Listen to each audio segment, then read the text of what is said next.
Alright, so hello, good morning mga sir. May customer pala tayo dito ngayon from Esperanza, Sultan Kudarat. Ang problema ni sir, nasiraan siya ng remote, then ang pagpandar na sa unit niya is only code na yung ginagamit niya.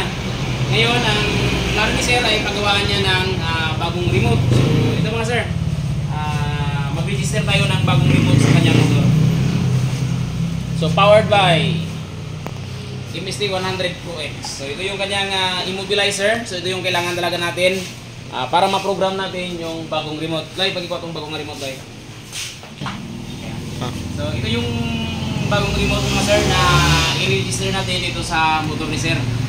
So magantay lang muna kayo ng 5 days. Wala script gali guys. I-programming, pasok tayo sa Yamaha. Then, pasok tayo sa bahay ni Kuya. Register a new key. Yan. The special cable must be connected and continue. Okay. Okay.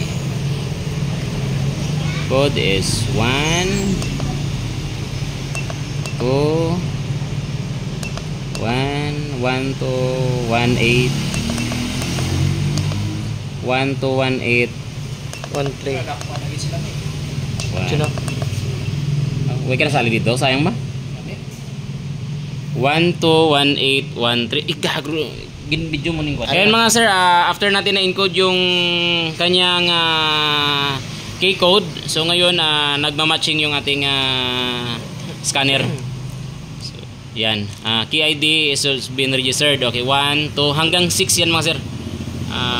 Kasi palagi ala si sir ay ang remote sa motor niya pero dalagan mo kanya.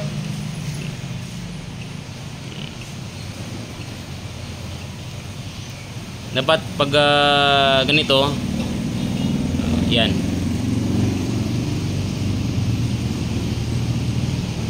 Antayin natin mag-flash yung red dito sa kanyang remote. It means to say na nag-communicate na silang dalawa.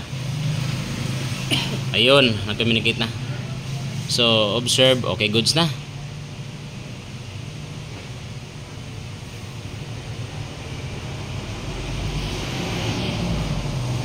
Okay. So, key registration completed. Please use the key detection function to check if the key is function properly. So, ngayon dito natin yan testing fab to ECU. So, yan. Continue lang natin. Then, continue. Okay. Ulit. Yan. Key vehicles matching normal. So, it means to say goods na yung ating remote.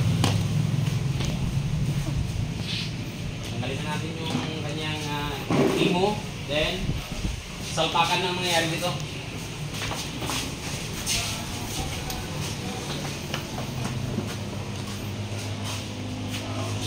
Actor.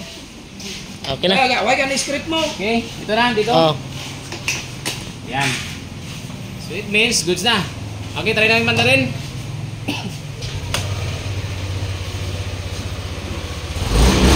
Tama na, wala sa script ang magpuga mo. Ito mo na lang. Ang bagay na lang sa script. May sa script ang buga. Goods na, gusto yung remote sir.